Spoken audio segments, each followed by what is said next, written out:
राकेश अग्निहोत्री। पुराण में वर्णित 7 अवतारी पुरुष ऐसे हैं जिनके बारे में कहा जाता है कि वो आज इस कलयुग में भी जीवित हैं। इनमें सबसे प्रमुख नाम है भगवान शंकर के अवतार पवन पुत्र हनुमान जी का। भक्त शिरोमणि बजरंग बली को संकट मोचक कहा जाता है, इसलिए बड़ी संख्या में भक्त हनुमान जी को अपना इष्ट देवता मानते हैं। हमारे देश में बजरंग बली के कई चमत्कारिक स्थान हैं जहां वे अलग अलग रूप में विराजमान हैं।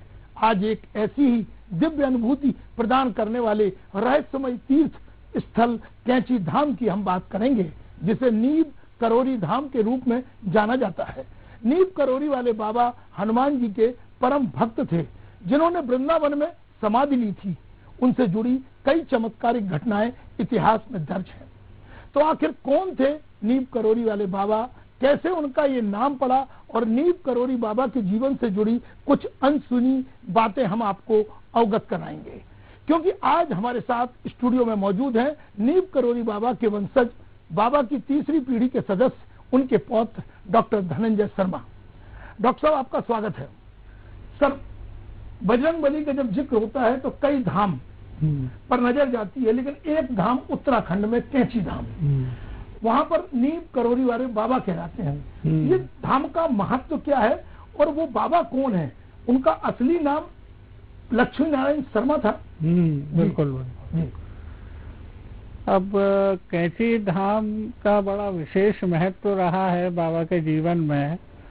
एक बार अकाल पड़ा था पहाड़ों में, तो उस समय उन्होंने पहाड़ की तरफ रुख किया और वहां पर हजारों सैकड़ों आदमियों को भोजन उपलब्ध कराए, और वहीं पर उन्होंने इस कैंची धाम की स्थापना करी।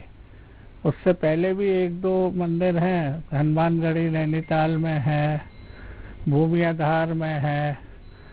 तो उस समय वो पहाड़ों की तरफ आए। उससे पहले वो मैदानी इलाके में सिर्फ उत्तर प्रदेश में ही रहे। पहले उत्तराखंड उत्तर प्रदेश एक था, तब की बात कर रहे हैं? हाँ, जब की बात। ये कैंची धाम नैनीताल के पास है? हाँ, नैनीताल से करीब 20 किलोमीटर दूर है, अल्मोड़ा रोड पर है, स्थित है। तो उस स्थान का नाम मतलब नीब करोरी वाले बाबा क्यों पड़ा? ये तो उत्तर प्रदेश के कहीं और अकबरपुर के पास का स्थान है। एक्चुअली इनका नाम जो था वो लक्ष्मी नारायण शर्मा था जी। अब चूंकि ये घर छोड़ के तपस्या में चले गए, 14 साल तक इन्होंने तपस्या करी, और इनकी तपस्या स्थली जो है जी, वो एक गांव है जिसका नाम नीम करोरी है जी। तो बाबा ने वहां पर तपस्या करी, तो वहीं से इन्हें नाम मिल गया। बाबा नीम करोरी कह के पुकारने लगे सब लोग, भक्त लोग, और जब से फिर इसी नाम से प्रख्यात हुए। ये नीम करोरी से लेके कैंची धाम की यात्रा, इसको किस तरह से देखेंगे? आपने कहा कि 12-13 साल उन्होंने तपस्या वहीं पर की है। हाँ। फिर कैंची धाम पहुंचते हैं, कैसे पहुंचते हैं? गृहस्थ जीवन था इनका? गृहस्थ जीवन एक्चुअली बाबा के 2 जीवन रहे पूरे जीवन काल में। एक तो गृहस्थ जीवन और दूसरा आध्यात्मिक और पूजा पाठ वाला जीवन, तपस्या वाला जीवन। गृहस्थ जीवन का अगर अपन बताएं तो बाबा जी के 2 लड़के थे, एक मेरे पिताजी थे, एक मेरे चाचा थे। महाराज जी का जन्म जो है, पिताजी बड़े लड़के थे कि छोटे लड़के? बड़े लड़के थे पिताजी जी। और इनका जन्म महाराज जी का अकबरपुर गांव है फिरोजाबाद के पास, वहाँ हुआ था। और शादी कब हुई थी? शादी जब इनकी उम्र 12 साल की थी तब इनकी शादी की गई थी। और जो आपने बताया कि तपस्या की थी, वो शादी के बाद या शादी के पहले? शादी के बाद, गृहस्थ जीवन में प्रवेश करने के बाद। हाँ, नहीं, तपस्या इन्होंने, शादी हो गई। उस जमाने में गौने पे जाते थे जी। और गौना हुआ करता था 10 साल बाद, 8 साल बाद। दुर्भाग्य से इनकी जो माँ थी उनकी डेथ हो गई शादी के बाद, और इनके पिताजी ने दूसरी शादी कर ली।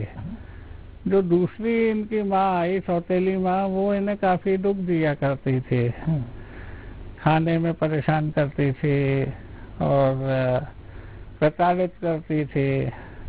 तो इन सब को देखते हुए एक दिन इन्होंने छत तोड़ी।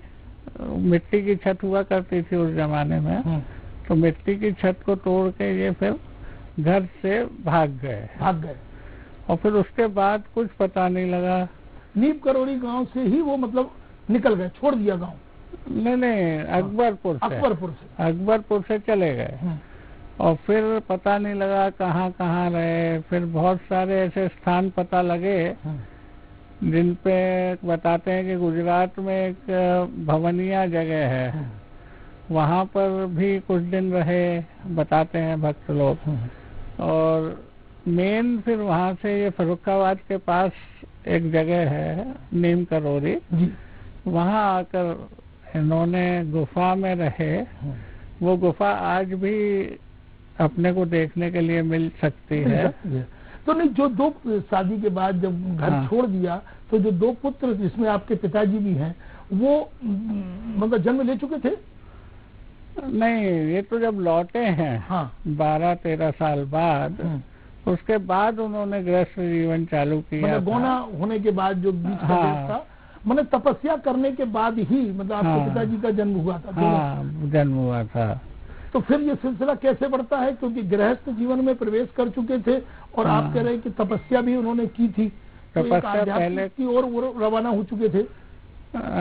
अध्यात्म में तो वो चले ही गए थे, उसके बाद वो गृहस्थ जीवन की ओर आए और काफी जिम्मेदारी से उन्होंने गृहस्थ जीवन निभाया।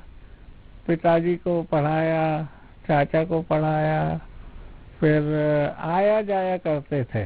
लेकिन बाबा श्री मतलब लक्ष्मी नारायण शर्मा, जिनको नीम करोड़ी वाले बाबा कहते हैं, उनके पुरानी पीढ़ी, उनके पिताजी क्या थे? उनके पिताजी का नाम था दुर्गा प्रसाद शर्मा जी, और वो 8 गांव के जमींदार थे उस वक्त। और अंग्रेजों के जमाने में बहुत प्रकांड पंडित थे। उन्होंने काफी तारों की खोज करी, आकाश में जो तारा मंडल है उसके ऊपर शोध करा था, और घोड़े से चला करते थे। बहुत प्रकांड पंडित थे। पंडित भी थे और जमींदार भी हो ही चुके, जमींदार भी थे।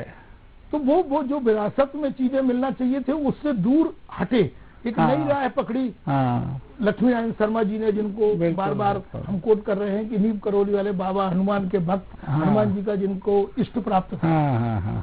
तो ये जो कैंची धाम जो आजकल है, पूरे अंतर्राष्ट्रीय स्तर पर इसकी चर्चा होती है। प्रधानमंत्री नरेंद्र मोदी ने भी कुछ दिन पहले जब वो गए थे फेसबुक के हेडक्वार्टर, तब चर्चा की थी। वो किस्से कहानी क्या है? एक्चुअली बाबा का अगर आप जीवन देखेंगे तो उन्होंने कभी भी अपना एडवर्टीजमेंट नहीं किया जीवन भर। आज भी उस धाम में न वीडियो बनने देते हैं, न फोटोग्राफ्स हैं। तो उनने हमेशा इसको प्रोत्साहित नहीं किया कि उनका प्रचार प्रसार किया जाए जी। तो आज तक भी ऐसा है कि इनके हजारों लाखों भक्त अमेरिका में, जर्मनी में हैं, ऑस्ट्रेलिया में हैं। तो ये कैसे जुड़े हैं, वही जानना चाहते हैं। ये लोग जब इंडिया आते थे तो इनसे मिलते थे महाराज जी से। ये वही मिलते थे कैंची धाम में?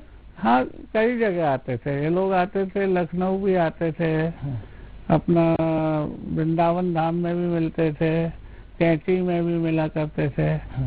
पर आखिरी के जो साल रहे 10 साल, उसमें बाबा कैंची धाम में ज्यादा रहे। उनका एक स्वभाव था कि मंदिर बनाने के बाद उसको सुपुर्द कर देते थे अपने भक्तों के ऊपर और फिर छोड़ देते थे वो स्थान। मैं वही कहानी जानना चाहता हूँ जहाँ पर आप हमें इस नई पीढ़ी को का ध्यान तब पहुँचता है। उस क्षेत्र का अपना महत्व है, लोग वहाँ जाते हैं, जुड़े हैं, लेकिन जब प्रधानमंत्री नरेंद्र मोदी से फेसबुक हेडक्वार्टर पर चर्चा होती है तो वो चर्चा अचानक कैंची धाम को फोकस बना देती है। वो बताते हैं कि महाराज जी जब नहीं रहे तब उनके पुराने एक भक्त थे, एप्पल के जो संस्थापक हैं, उन्होंने उनको बात करी महाराज जी के विषय में। उस समय मार्क जुकरबर्ग बहुत ही परेशान थे और फेसबुक को बेचने जा रहे थे। ये बात उन्होंने खुद मोदी जी से कही? हाँ, उन्होंने खुद मोदी जी को बताई है। और तब वो तुरंत ही यहाँ आश्रम में आए और आश्रम में उन्हें ऐसा ज्ञान प्राप्त हुआ कि उनकी सारी समस्याएं अपने आप ही स्वतः हल हो गई।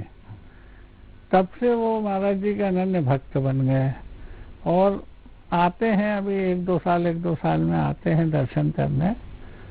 और 15 जून का एक वहाँ विशेष महत्व है, तो उसकी वजह क्या है? 15 जून ही है वो तारीख? 15 जून विशेष तारीख है आश्रम के लिए। उस समय उसकी स्थापना की गई थी महाराज जी के द्वारा। ये जो नदी किनारे पहाड़ों से घिरा हुआ स्थान है, यहाँ पर मतलब स्वयं मतलब उन्होंने मंदिर की स्थापना करी थी। जिससे बाद में फिर उनकी मूर्ति खुद की लगाई गई, वो बाद में लगाई गई हुई निश्चित तौर पर। वो तो जब निर्माण हो गया महाराज जी का उसके बाद की। लेकिन जो वहाँ मूर्तियां हैं बजरंग बली की हैं, राम सीता की है, शंकर जी के पूरे परिवार की है, या वैष्णो देवी दुर्गा जी की है, विंध्यवासिनी की है, ये सब बाबा जी के टाइम की है? नहीं, वो जो 3 मंदिर है ना, हाँ, वो बाबा जी के टाइम के हैं। और वो जो कमरा कुटी है जहाँ पर तखत रखा हुआ अंदर, वहाँ वो बैठते थे? हाँ, वहाँ बैठते थे। वो स्ट्रक्चर था पहले, उसके बाद फिर ये चेंजेस वगैरह आए हैं काफी। एक WHO से जुड़े एक अधिकारी की बात भी होती है, सामने आती है, वो क्या है? एक अंग्रेज भक्त थे बाबा के जिनका नाम लैरी ब्रिलियंट था। वो उनकी कहानी बड़ी रोचक है कि वो इंडिया आए जी। इंडिया आने के बाद वो नेपाल चले गए। नेपाल में उन्होंने हिप्पी बन गए, LSD वगैरह ये सब का सेवन करने लगे। फिर जब पैसे वैसे पूरे खत्म हो गए उनके पास, जब खाने तक के लाले पड़ गए, तो वो वापस नैनीताल आए। तो वहाँ उनको महाराज जी के विषय में पता लगा। तो महाराज जी का ऐसा रहता था कि हर आदमी अपनी समस्या नहीं पूछ सकता था। महाराज जी तखत पर बैठ जाते थे और भक्त लोग नीचे बैठे रहते थे, जिसपे महाराज जी का वो आता था मन, उससे बात करते थे। तो ऐसे ही ये भी बैठ गए आके, तो एक इंटरप्रेटर को बुला के बोलते हैं कि तुम्हारी जेब में क्या है, इसको बोलो निकाले, क्या है इसकी जेब में। उसकी जेब में LSD की डिब्बी थी जिसमें 4-5 कैप्सूल रखे थे LSD के। तो वो एकदम दंग रह गया।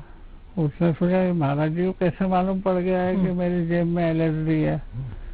बोले नहीं, लाओ लेके आओ। लेके आए, उन्होंने 4 गोलियां जो है उसी तुरंत खा ली बैठे बैठे। तो लैरी ब्रिलियंट अपनी किताब में लिखता है, एक बहुत सुंदर किताब लिखी है उसने महाराज जी के ऊपर। तो वो लिखता है कि ये बुजुर्ग आदमी अब ज्यादा देर जिंदा नहीं बचेगा और अब देखते हैं कितना समय लगता है। एक गोली खाने से ही आदमी बेहोश हो जाता है। पर ऐसा नहीं हुआ।